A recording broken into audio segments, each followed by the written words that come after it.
தாய் தமிழ் உறவுகளுக்கு வணக்கம். மணலுக்குள் புதைந்திருந்த மாதா சிலை.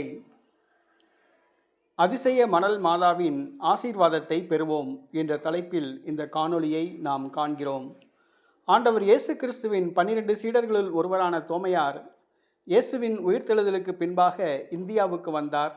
கேரள கடற்கரையோரங்களில் அவர் நற்செய்தி அறிவித்த பொழுது தூத்துக்குடி மறைமாவட்டத்திற்கு வந்தார்.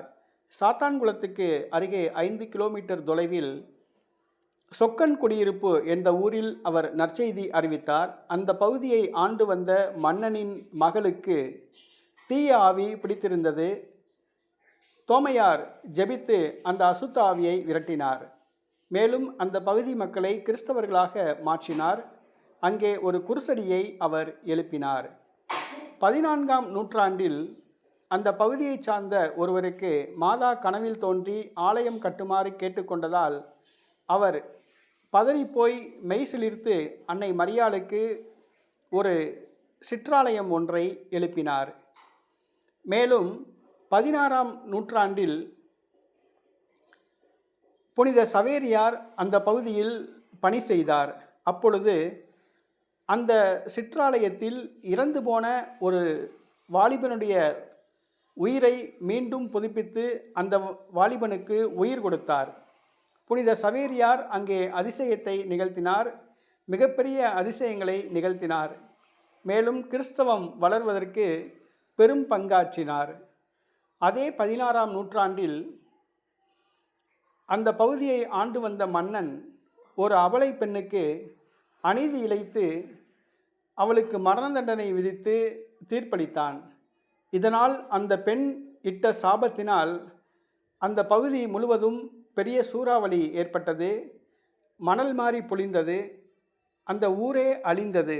இறுதியாக அந்த மாதா சிற்றாலயமும் மண்ணுக்குள் புதைந்து போனது.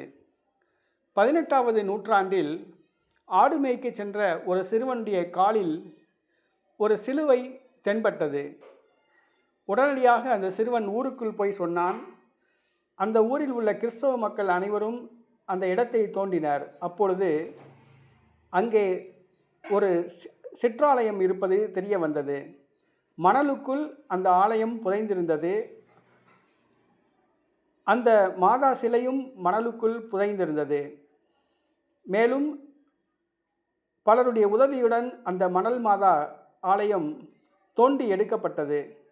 தற்பொழுது புது பொலிவுடன் விளங்குகிறது. இருந்தாலும் கூட அந்த சிற்றாலயத்தின் முக்கால்வாசி உயரம் மணலுக்குள் தான் புதைந்துள்ளது. அந்த மாதாவுக்கு பெயர் அதிசய மணல் மாதா என்று பெயர் சூட்டினர். இந்த அதிசய மணல் மாதா இங்கே பல அதிசயங்களை நிகழ்த்துகிறார். இங்கே வருகின்ற பக்தர்களுடைய நோய் குணமாகிறது. நேர்த்திக்கடன்கள் நிறைவேறுகிறது. இந்த இடம் ஒரு சுற்றுலா ஸ்தலமாக தமிழக அரசு அறிவித்துள்ளது. தூத்துக்குடி மாவட்டத்துக்கு சுற்றுலா வருபவர்கள் இந்த சொக்கன் குடியிருப்பு வந்து அதிசய மணல் மாதாவை சந்தித்து ஜெபித்து ஆசீர்வாதத்தை பெற்றுக்கொள்கிறார்கள்.